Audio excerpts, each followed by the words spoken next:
There are many different types of businesses, organizations, and groups who offer an enormous variety of services, sell commodities, and manufacture and sell products.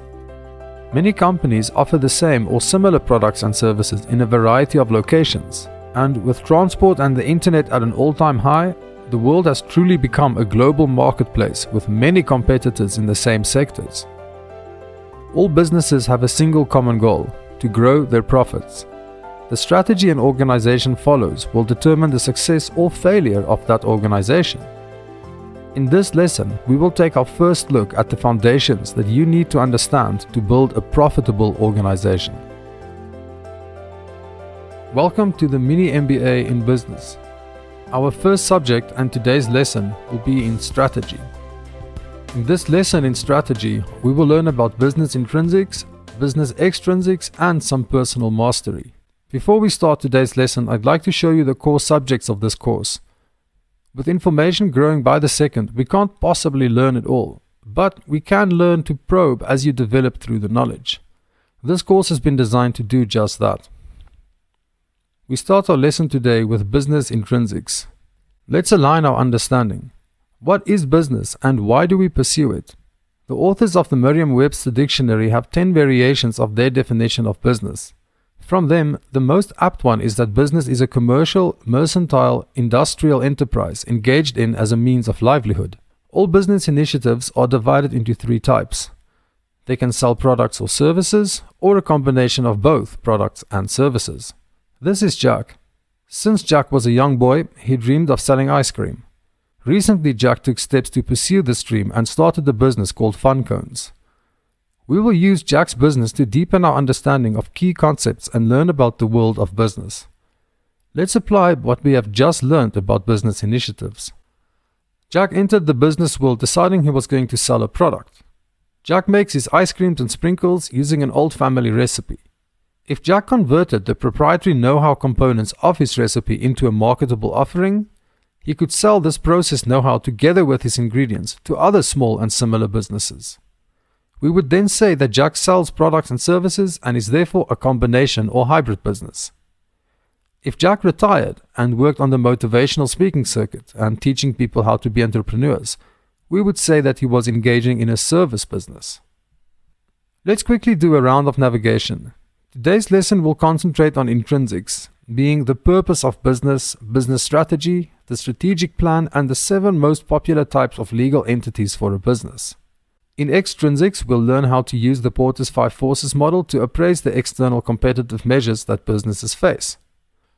There are many forms of legal business entities, but in this course we will spend time learning the top 7. These business types surround us every day, so the next time you're out in the city, choose 5 businesses you see around you and categorize them using the business types we are about to learn. The 7 popular business types we will learn about today are the sole proprietor, partnership, private corporation, public corporation, not-for-profit corporation, the multinational, and the franchise. The information used in this section has been primarily sourced from the Corporate Finance Institute. Since Jack is the only owner of Fun Cones, we describe the business as owned by a sole proprietor. When Jack started his business, he had limited capital to buy equipment. It was really difficult to raise funds, so Jack had to take up a mortgage of his own home. This legal business vehicle allows you to start your business fairly quickly. Jack will receive all the profits of the business, but with that all of the liabilities as well. Jack will be taxed on the combined income of his business as well as himself. This vehicle does not give you any protection if things go wrong. So, if Fun Cones fails as a business, Jack will need to sell his personal assets to satisfy the legal demands of the Fun Cones creditors. Also, if something happened to Jack, his business would cease to exist. If Jack had had the necessary finance to start a business, he could have chosen the private corporation model. Do you know why that would have been a better vehicle? Let's find out. Privately owned companies range from small companies to giant firms, all of whom have their shares owned by a select few. This means that their shares are not publicly traded on a stock exchange. According to the Forbes list, Cargill, who sells agricultural products, is the largest privately owned company in the United States. Cargill employs over 155,000 employees and generates annual revenues in excess of $114 billion. Do you know the company that makes our beloved Mars bars and Twix chocolates is also a private corporation? So too is Dell now. To answer the Funcones challenge, if Funcones chose this vehicle and something went wrong, Funcones will be recognized as a separate, independent legal entity who is unable to pay its creditors. The Funcone creditors have no right to claim the monies directly from Jack, and this makes it a better business legal vehicle in the long run, although it carries some setup costs in the shorter term. The third legal vehicle is the partnership. A partnership is a formal agreement between two or more parties who share the profit and liability as per the divisions agreed in their contractual arrangements. Famous partnerships from history have given us the airplane, Microsoft, Netflix, and Facebook. While partnerships are good because they increase the value of the business through additional capital, knowledge, and expertise, they also have a few drawbacks. Shared decision making and reaching consensus add a layer of complexity to the business. Partnerships in their general form do not really provide legal protection or limited liability, so they are equally, if not more risky than sole proprietors. The world is full of opportunities, but we know all opportunities come with a cost. Publicly listing a business on a stock exchange helps to raise capital to expand and scale a business quickly. Our fourth legal vehicle, the public corporation, is an expensive one, particularly difficult due to the onerous administrative and reporting requirements. However, if you have a great product or service, it's the best vehicle to use, and anyone can own a piece of the company, if they can afford to buy its shares, of course. Similar to a private corporation, it's recognized as a separate legal entity and offers protection or limited liability to the owners of its stocks and shares. Amazon is a perfect example of a publicly listed and traded business. Amazon first listed on the Nasdaq in 1997 at $18 per share and trades at a significantly higher price today. Initial investors saw a 120,000% increase in wealth, and that's why Jeff Bezos, its CEO, is recognized as one of the world's wealthiest people. It has been disclosed that if he liquidated his stock holdings in Amazon today, he would have over $10 billion in cash. On the other side of the spectrum are the non-profit companies. They are businesses which have been granted a special tax dispensation because they further either a social or environmental goal, and so doing provide a public benefit. These types also include social advocacy organizations, trade organizations, and foundations. A great example of this fifth legal vehicle is the Gates Foundation, whose main purpose is to further primary healthcare and education in developing countries across the world. Multinationals, our sixth business vehicle, are large corporations which span several countries across the globe. You will recognize this sixth legal form when you think of Nestle, Pepsi, and P&G. And lastly, the franchise. This is a business where the owner, usually called a franchisor, wishes to extend the reach of his products and services, and so grants a license for the use of the trademark and business system, branding, and expertise to another person called the franchisee, in exchange for a fee called a royalty. Most branded, well-known fast food companies follow this model, such as your local KFC or Domino's Pizza. We now know the types, advantages, and disadvantages of the legal business entities. Let's get down to brass tacks. The primary target of business is to remain in business. A business needs to stabilize itself before it can think of profits and growth. Consequently, as a leader, you need to fully understand the extrinsics which have bearing, so that you can make proper plans to survive and thrive. Internal and external forces can disrupt your best laid plans and need to be constantly and consistently monitored. One of the first models of strategy is the Porter's 5 Forces model. Michael Porter, a Harvard University professor, designed the model in 1979. Many things in business have changed since then, and many more models have been developed and designed. However, the primary target, remaining in business, is still constant. This model creates a framework for understanding the competitive context of a business. Imagine that you are sitting at a table in a boardroom discussing the purchase of a new business, or you consider starting your own new business or buying an existing one. Do you know what questions to ask and what to consider? Using the Porter's 5 Forces model, you can do a quick mental test of the competitive threats and determine whether the business you are considering is attractive enough to invest in. This is before you even start the necessary quantitative assessments. Let's look at each of the pillars that make up this model. Let's start with the threats of potential and new entrants. First, you need to assess the attractiveness of any investment by analyzing the effects of new entrants. One of the markers of attractiveness of a business are the barriers to entry. These barriers are those external factors which make it easy to start a competitive business. The investment ideal is to find a business with high entry barriers and low exit barriers. High barriers restrict entry. We will now explore 6 forms of these barriers to entry in greater detail. These are economies of scale, capital investment, the network effect, high switching costs, brand loyalty, and distribution channels. Remember Jack and his fun cone store? Let's look at the ease of entry from the fun cone's perspective. Jack's friend Charlie owns Auto Gym, a car service store. Charlie is a lover of sugary desserts and has also dreamed of owning an ice cream store. His daughters were thrilled when he announced his intention to start an ice cream store called Dream Station, a few blocks away from fun cones. Why should Jack be concerned? The threat of new entrants is the ease of which the new entrant Dream Station can get up and running to compete with fun cones. Let's analyze the Dream Station threat. First, directly. Charlie's store is close enough to attract Jack's customers. Less customers and loss of local market share means that fun cones will experience pressure to maintain its profitability and remain in business. Second is indirectly.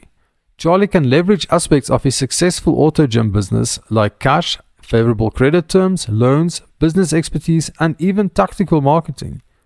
The effect will be a cannibalization into the fun cone share of the local ice cream market. Jack will need to increase his investment and deploy various tactics just to sustain his business to retain his customers. Unilever is able to procure large volumes of sugar to make its ice creams. The volume discount it receives from its sugar manufacturer allows it to produce ice cream at a significantly lower cost compared to fun cones. Similarly, Walmart also buys in bulk and transfers some of its discount to its customers. Walmart is able to sell its laundry detergent at a reduced cost. This attracts more customers to its store.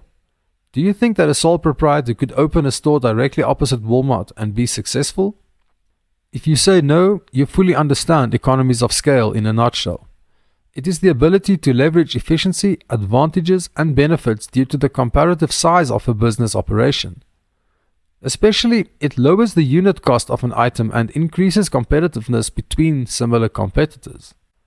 Our second barrier to entry is capital investment requirements.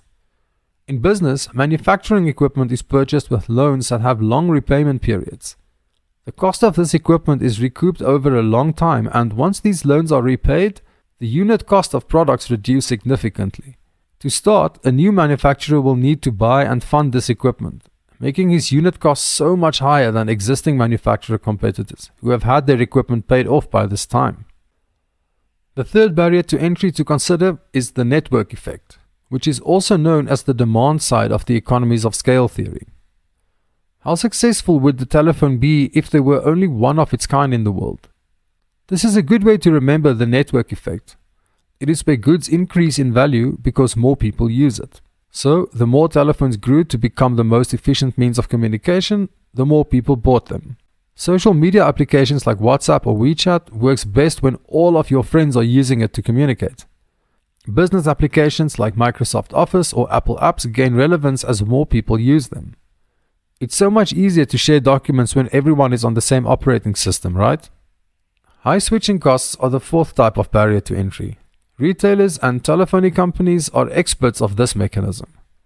Most large retailers have a customer loyalty card which gives you various types of benefits, including store discounts. However, this also encourages you to shop at their store to continue to enjoy these benefits. Telephony companies make it difficult for you to switch to a competitor by charging penalty and exit fees, equipment or handset replacement costs. For landlines, the reinstallation of equipment and startup come at a cost and therefore encourage status quo behavior.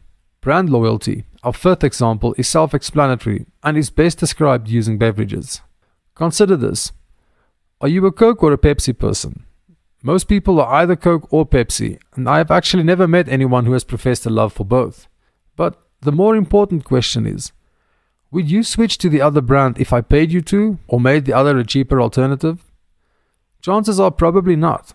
This is a classic example of brand loyalty. Customers consistently and repetitively buy the same brand, support the same company as opposed to that of a competitor product. If DreamStation issued loyalty cards which gave its patrons a free ice cream for every 10 ice creams bought, where do you think you would most frequently buy your ice creams? Loyalty cards are an excellent way to encourage brand loyalty. Lastly, we have distribution channels. Let's look at a real business case study. Telkom South Africa is a company which enjoyed a monopoly for the last 2 decades. Its products include telephone landlines, internet connections, and data services. Telkom listed at $1.75 per share in 2003 and grew to over $10 per share in just 3 years.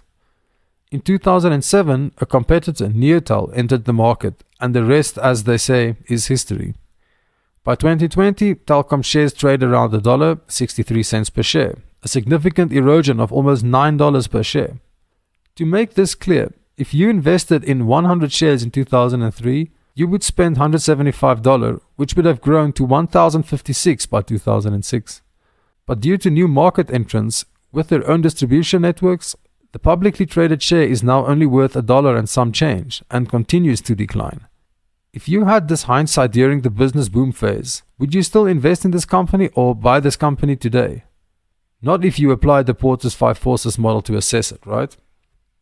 So let's quickly summarize the threat of new entrants.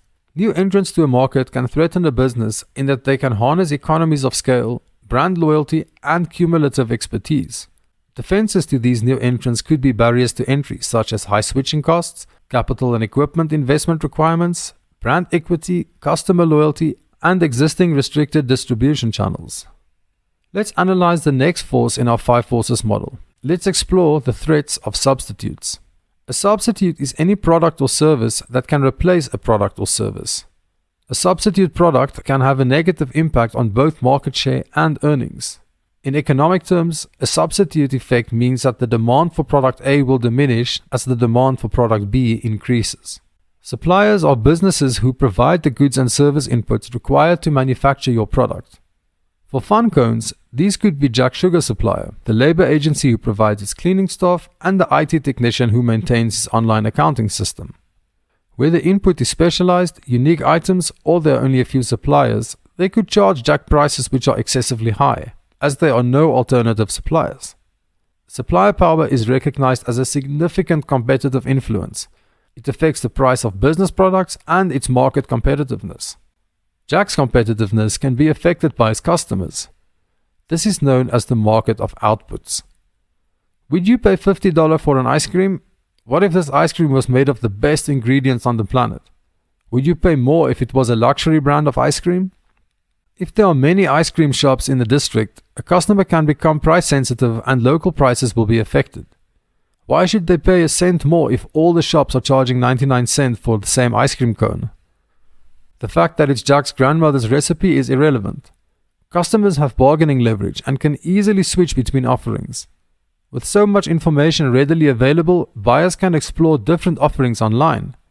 So ultimately, customer or buyer power is influenced by the number of customers, sizes, their price sensitivity, their ability to substitute to alternative providers, and the availability of information. The last force in our model is rivalry. In business, rivalry is usually assessed by looking at the number of competitors in an area.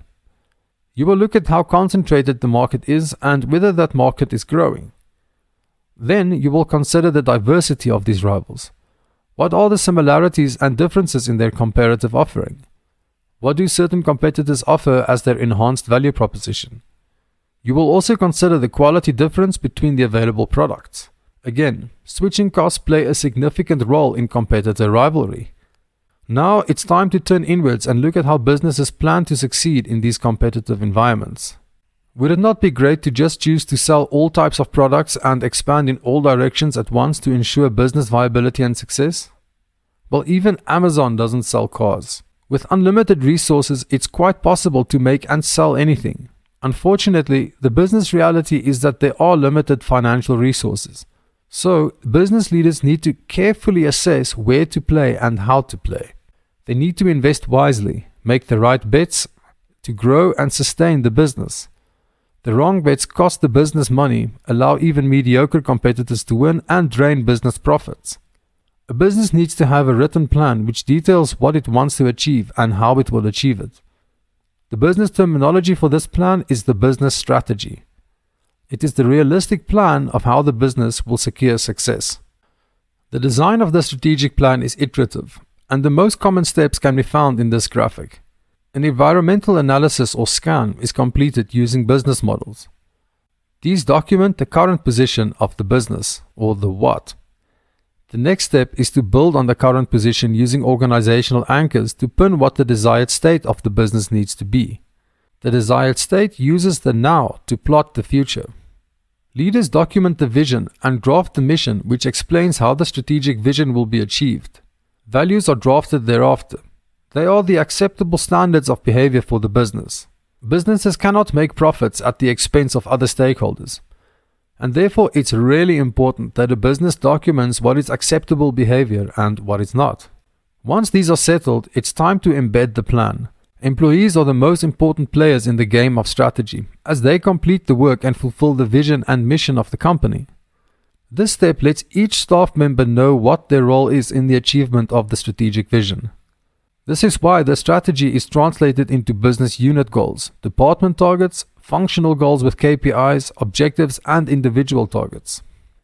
Next, the business delivers against the goals and takes stock of this delivery through tracking and reporting. Critical decision making at this point would be which projects to continue investing in, which to recalibrate, and which ones to abandon. The strategic plan runs in cycles, and these cycles coincide with business financial reporting periods.